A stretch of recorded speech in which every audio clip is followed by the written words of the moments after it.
Now, good morning dear students. Exercise 3.4 is going on from chapter number 3. 3.4 में question number 2 का second part Noori and Sonu की as का question है। हालांकि previous video में मैंने आपको ये क्वेश्चन खुद करने के लिए कहा था, लेकिन मुझे पूरा विश्वास है कि आप लोगों ने कुछ ही बच्चों ने किया होगा, बाकी किसी बच्चे ने नहीं किया होगा या फिर उससे हुआ नहीं होगा, क्योंकि प्रैक्टिस से ही क्वेश्चन होते हैं। अगर प्रैक्टिस नहीं करेंगे तो हमें 2 + 3 = 5 लिखने में भी टेंशन हो जाएगी, या 2 में से 3 माइनस करेंगे तो टेंशन हो जाएगी कि 2 में से 3 गया तो 1 आता है कि नहीं, -1 आता है। ओके, तो देख लीजिए, सबसे पहले क्वेश्चन रीड कीजिए। तो क्वेश्चन नंबर 2 का second part, 5 years ago Noori was 3 thrice as old as Sonu. 5 years ago यानी 5 साल पहले नूरी जो थी वो सोनू की थ्राइस थी, यानी 3 गुनी थी। चलो कोई बात नहीं। सेकंड लाइन में क्या कहा है, 10 years later यानी कि 10 साल बाद क्या होने वाला है कि नूरी जो है वो ट्वाइस हो जा रही है किसकी, सोनू की। आगे लास्ट में पूछा है फाइंड, ये पूछा है how old are Noori and Sonu, Sonu और नूरी की एज कितनी है। तो मैंने पहले ही बताया था, जब भी आप एज के क्वेश्चन करेंगे सबसे पहले प्रेजेंट एज लेट करेंगे, ना कि एज। कुछ बच्चे लिखेंगे लेट एज ऑफ नूरी, गलत। एज कौन सी, प्रीवियस या आने वाली एज, तो हमें प्रेजेंट एज। अगर हमें प्रेजेंट पता होगा तो हम पास्ट भी बता देंगे और फ्यूचर भी बता देंगे। सबसे पहले let present age of Noori = x और let present of Sonu = y। x और y क्या, x किलोग्राम, नूरी की एज x किलोग्राम तो नहीं, तो यूनिट दीजिए। नूरी की एज x ईयर्स, क्योंकि हम एज को ईयर्स में लेट करते हैं। तो यहाँ लिखिए x ईयर्स और इसकी एज कितनी, y ईयर। दोनों की एज प्रेजेंट एज लेट कर ली। केस फर्स्ट उसने कहा था 5 years ago, यानी 5 साल पहले की बात कर रहा है। तो केस फर्स्ट में आप सबसे पहले हेडिंग लिखेंगे 5 years ago, तो आपको 5 साल पहले जाना पड़ेगा। तो पहले 5 साल पहले जाइए और वहीं पर जाकर बात कीजिए। अगर वो 10 साल बाद कह रहा है तो 10 साल बाद जाइए और वहीं जाकर बात कीजिए। तो 5 साल पहले, तो सबसे पहले तो हमने देखा है थ्राइस या ट्वाइस में बात कर रहा है। जब भी वो थ्राइस और ट्वाइस में या 5 times या 7 times या 7/2 times में बात करेगा, टाइम्स में बात करेगा, सबसे पहले दोनों को इक्वल रख लीजिए, नूरी को भी और सोनू को भी। हालांकि मैंने सॉल्व कर रखा था, लेकिन मैं आपको फिर भी सॉल्व करके दिखाऊंगा कि मैंने क्या किया है। 5 years ago कह रहा है, तो पहले तो इधर नूरी बैठा दिया और उधर सोनू को बैठा दिया। 5 years, ये तो प्रेजेंट एज है दोनों की, तो 5 years ago लेंगे। एगो कैसे जाएंगे, पहले जा रहे हैं तो माइनस होगा और बाद में जा रहे हैं तो प्लस होगा। तो 5 years ago पहुंच गए। अब उसने कहा 5 साल पहले नूरी की एज 3 times थी, किसकी, सोनू की। तो मैंने बताया था टाइम्स के बाद जो लिखा होता है उसके साथ ही मल्टीप्लाई करते हैं, टाइम्स के बाद सोनू लिखा था, ठीक है जी। तो कर दिया। उसके बाद x - 5 एज इट इज 3 की मल्टीप्लाई अंदर, ये बिल्कुल वही लिखा है मैंने, 3 की मल्टीप्लाई अंदर। तो मतलब x - 5 = 3y - 15। अब x और y वाले एक तरफ, बाकी सब एक तरफ। 3y इधर आया तो x - 3y = -15 और +5। तो आपके पास equation ready first. Case second में कहा 10 years later। 10 years later क्या, तो 10 years later है तो पहले तो 10 years later है, थ्राइस में ट्वाइस में बात कर रहा है, तो नूरी और सोनू है, तो दोनों को 10 years later भेजिए। ये भेज दिया हमने 10 years later। अब बात कीजिए क्या कह रहा था कि नूरी जो है ट्वाइस हो जा रही है किसकी, सोनू की, 10 साल बाद। तो फिर से वही मल्टीप्लाई करके हमने यहाँ पर x + 10 हमारा है, ठीक है। उसके बाद 2 के अंदर मल्टीप्लाई, तो ये किया, फाइनल इक्वेशन 2 आ गई। सॉल्व करना है इक्वेशन 1 एंड इक्वेशन 2 को बाय एलिमिनेशन मेथड या फिर किसी भी मेथड से। x और y निकल के आ जाएंगे, वही आपका आंसर होगा। और ये देखिए क्या लिखा है, डू योरसेल्फ, ये आपको खुद करना है, क्योंकि यहाँ तक मैं कर चुका हूँ, आगे आपको इक्वेशन सॉल्व खुद करनी है। इज दैट क्लियर, ठीक है। Now question number third part, ये सम ऑफ डिजिट्स का क्वेश्चन है, 2 डिजिट नंबर का क्वेश्चन है। इसमें क्या कहा गया है, आप क्वेश्चन को बहुत ध्यान से रीड कीजिए। क्वेश्चन को जब आप रीड करेंगे तो पहली लाइन उसमें क्या लिखी है कि the sum of the digits of 2 digit number is 9। इस लाइन को बहुत ध्यान से पढ़ना है। उसने कहा sum of digits of 2 digit number. सबसे पहले एक बात देखिए आप, 2 डिजिट नंबर क्या होते हैं भाई, 2 डिजिट नंबर 10 से स्टार्ट होते हैं और कहाँ तक जाते हैं, 99 तक जाते हैं। और कोई तो नहीं, 100 पे चलेगा 3 डिजिट हो जाएगा, और 10 से नीचे आएंगे तो 1 डिजिट हो जाएगा। तो 2 डिजिट 10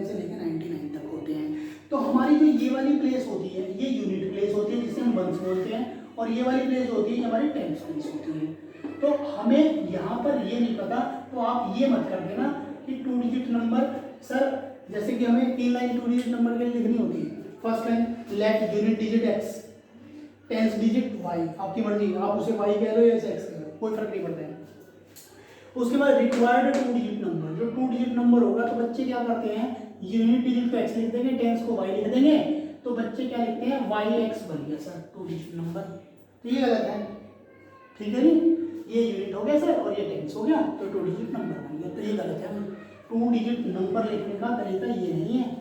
आपको लिखना कैसे है, दोनों लेट कर लिए हैं, तो यूनिट डिजिट लिखना है तो 2 डिजिट नंबर लिखना है, तो पहले तो यूनिट लिखिए और उसके बाद जो टेंस लिखना है प्लस करके 10 से उसकी मल्टीप्लाई कराइए। एक्स की मल्टीप्लाई 1 से हो रखी है क्योंकि 1 प्लेस पर है, और टेंस ये 10 प्लेस वाला वैल्यू है तो इसकी 10 से मल्टीप्लाई 10y + x होगा। इस बात को आपको याद रखना है कि ऐसे करना है कि सर अगर हम टेंस इसे मान लें और यूनिट इसे मान लें तो क्या फर्क पड़ता है, तो 10x + y बन जाएगा, कोई फर्क ही नहीं पड़ता है क्योंकि टेंस अगर ये है तो 10 से मल्टीप्लाई, y यूनिट पे है तो ऐसा बनेगा, ठीक है, तो इससे कोई इफेक्ट नहीं पड़ता है। तो आपको ये 3 लाइन तो जरूर लिखनी है जब भी 2 डिजिट नंबर की बात करेगा। इसी में कुछ अलग फ्लेवर्स भी हैं, अच्छे क्वेश्चन भी हैं जो कि आरएस में है, वहाँ पर यूनिट और टेंस के बीच में रिलेशन भी दिया होगा, ठीक है, वहाँ पे थोड़ा सा हल्का सा चेंज आता है, ठीक। तो अब हमें क्या करना है, उसने कहा है first line the sum of digits of 2 digit number, मतलब ये क्या है सर, मान लो अगर कोई 19 है तो 2 डिजिट नंबर है, इसके डिजिट्स का सम यानी कि 1 + 9 = 10, ये कहना चाह रहा है कि 2 डिजिट का नंबर है, उसके डिजिट्स का सम उसने दिया है कितना, हमें ये दिया है 9, तो हमने लिख दिया केस फर्स्ट करके, case first sum of digits = 9, यानी कि एक डिजिट x थी और एक डिजिट y थी, तो दोनों का सम कितना हो गया 9। अब केस सेकंड में क्या कहा है, केस सेकंड ध्यान से पढ़ें, 2 डिजिट नंबर क्वेश्चन में केस से जो लाइन सेकंड है ज़्यादातर यही मिलती है सभी क्वेश्चंस में, मतलब इसी तरीके से मिलती है। तो वो क्या कह रहा है सेकंड लाइन में, also 9 times this number, also 9 times this number, this number मतलब कौन, ये वाला नंबर जिसकी बात चल रही है, यानी हमें x और y फाइंड करके लाने और यहाँ पुट करने हैं तो हमारा फाइनल आंसर आ जाएगा। पहली इक्वेशन रेडी हो चुकी, तो वेरिएबल कितने हैं 2, तो जितने वेरिएबल होंगे उतनी ही इक्वेशन बनेगी, 2 वेरिएबल तो 2 इक्वेशन, 3 वेरिएबल तो 3 इक्वेशन, 4 वेरिएबल तो 4 इक्वेशन होनी चाहिए।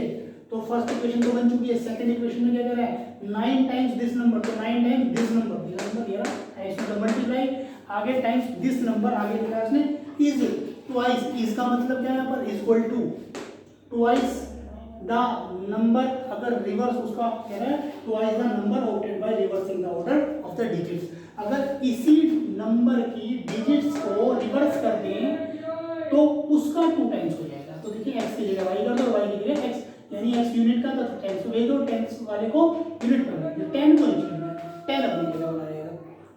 तो देखिए 9 टाइम्स दिस नंबर मल्टीप्लाई कर दें is equal to 2 times reversing the order, तो यानी कि 10 के साथ अब x आ गया है और x की जगह कौन आ गया, यानी कि अगर इसकी डिजिट्स को पलट देते हैं, यूनिट को टेंस को, टेंस को यूनिट पर, तो नंबर का 2 टाइम्स का ये रिलेशन से, ओके।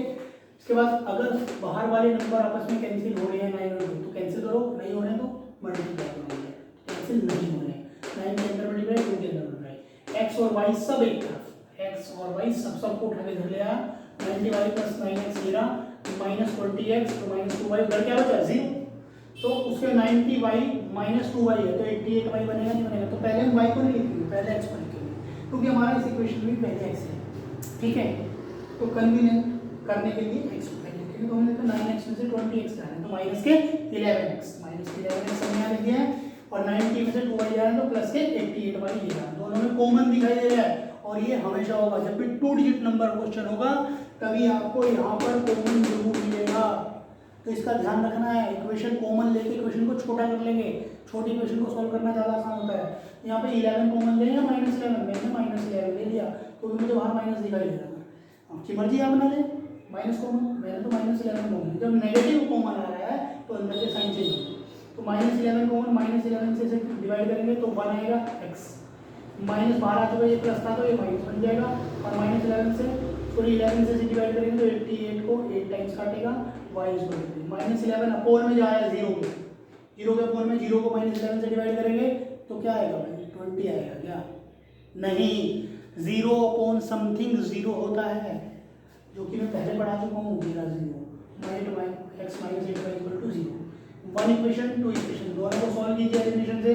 जब दोनों को सॉल्व किया तो y बना रहा है और y की वैल्यू पुट कर रहे हैं किसी एक इक्वेशन में, तो मैंने 1 में पुट किया तो x 8 आ रहा है। ये हमारा आंसर नहीं है, क्योंकि x और y निकाल के बच्चा